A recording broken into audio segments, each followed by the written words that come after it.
Hey guys, welcome to Force of Will 101 with Matt. Got another deck tech video for you guys today featuring Jeanne De Arc Control.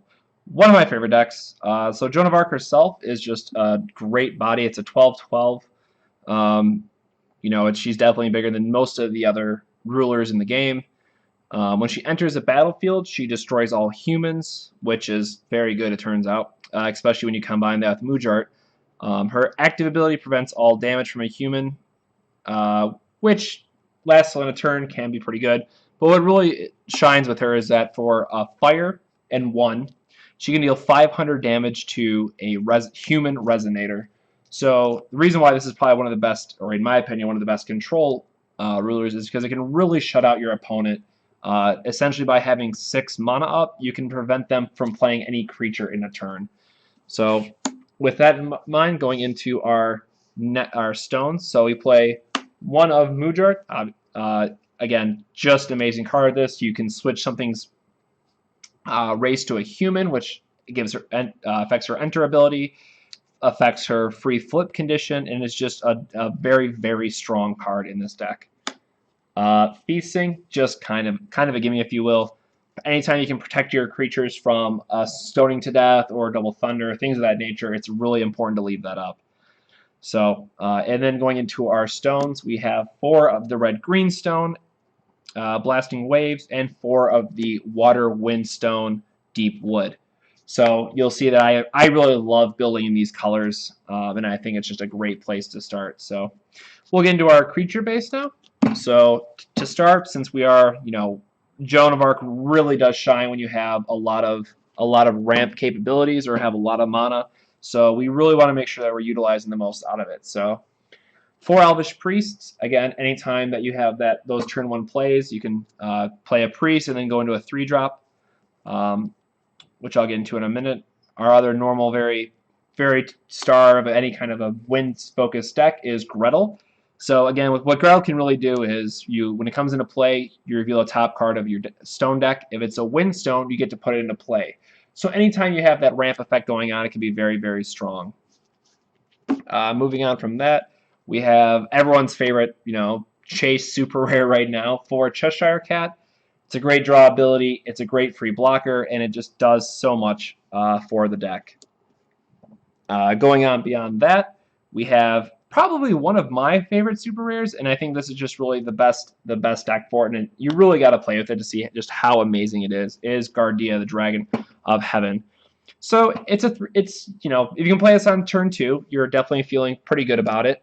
It's an 8/8 for 3. When it enters the battlefield, it lets you search your stone deck for a specific stone, put it on top of the deck, and then shuffle the rest of them. So you get to figure out what stone you're going to flip on your next turn. So really the best thing to do with that is to set up one of your true magic stones. I almost always am getting Moodjart early just to make sure I can flip Jeanne De Arc freely. You set it on top. On your next turn, tap your ruler, get the Moodjart. That's one less non-Gretel hitting stone in the deck, and then you can freely play Gretel with a much higher chance of hitting what you need to hit with it, so you can still ramp and not feel like you're getting behind. I almost forgot. Kind of one of the best things about this creature is that you can tap to give a resonator plus 400. So what you can do on the turn after you play him, you can tap him in your draw phase, give him plus 400, untap, and then you're swinging for 12. So he's a very hard-hitting dragon. To make sure that we're hitting with him, I play 2 Glinda. Glinda is just a great card that can counter a normal spell unless they pay 2. And this is something that they're often just forgetting about, because what really I enjoy Glinda for is when it comes into play, you can make a target resonator unblockable. So going into Gardea again, you can puppet 12, play Glinda, make it unblockable, and just hit your opponent for 12, and they're really going to be hurting. There's 2 other card slots that I'm still just playing with, and being maybe a bit of a Cthulhu buff myself, is Fthaggua. Since you're playing a spell-heavy deck, what this card does, it gives plus 200 for each spell card in your graveyard. So if you're going into the later games, you're really trying to grind out an opponent, this is just something that can very easily become a 1,000, 1,200 or bigger, simply because the game's been stalling out, you're playing all these other cards, and it can really help you, get out of the bind when they're starting to play. If they, for example, Meth from the Abdul deck can really be a pain, and that's something that you want to have at least some counter to, which this deck has plenty, in my opinion. 3 Oz the Great Wizard. Again, anytime that you're playing a control deck and being able to tutor up for spells, it's amazing. Absolutely love this card in the deck, probably because the best removal spell that we have right now, at least in terms of it really shines in this deck, is Inquisition. So this card actually merits its own other side discussion.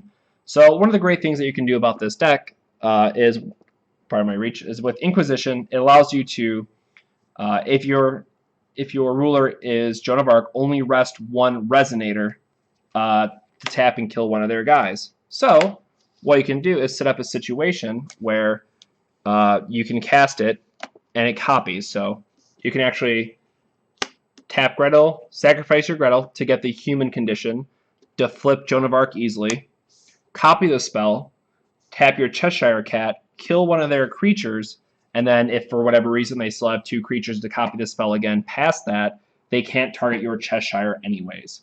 So for 1 mana spell, you get to remove one of their creatures and flip Joan of Arc for free, which is, it just feels really good whenever you can get that combination going.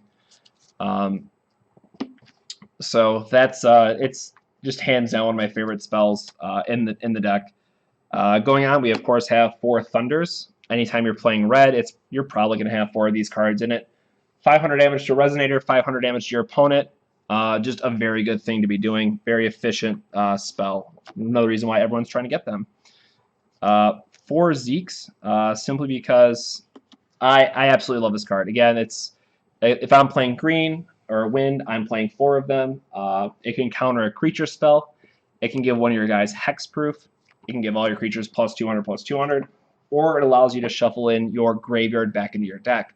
So if you're playing the control mirror, it's really getting grinded out. You and your opponent are both getting low on cards. You can shuffle your deck back in, regain all those cards with Cheshire, and it just is such an amazing card to be playing. Outside of that, we play 2 Absolute Cake Zone. It's just a really good counter spell for being able to get rid of an Necronomicon or just counter any target normal spell.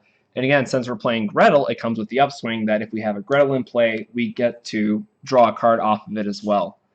And then last but not least is 2 Purifying Fire. Again, a card that just synergizes with Joan of Arc. So what this allows you to do is deal 1,000 damage to a human and hit your opponent for 700. Super relevant, again, is because we're playing Moodjart, so we can turn anything into a human, hit it for 1,000, and chances are it's going to die. So if you're in the room for a control deck that has an amazing ruler that I think is one of the strongest ones going with it, can really lock out a game all on its own. And again, it's just an amazing 12-12 body that just is very hard to deal with sometimes. This is definitely the place to go. So this is just been another deck tech for you guys with Joan of Arc control. If you want to shoot us a deck list that you've been working on, feel free to shoot us an email at ggforceofwill@gmail.com. Always feel free to reach out to me in the Force of Will US page if you have a deck list, or just post in the group. It's always a good place for discussion. Something I'd always recommend people doing when they're looking for more ideas. And then, of course, like, subscribe, let us know what you'd want to see next. We're always trying to bring you the best content we can and trying to, get as much information out there about the game as possible and keep bringing you guys good decks to brew with as a starting point. Maybe you just really love the deck itself, and we're, trying to help out as much as we can. So I'll be having some more deck tech videos for you guys in the future, and see you next time on Force of Will 101.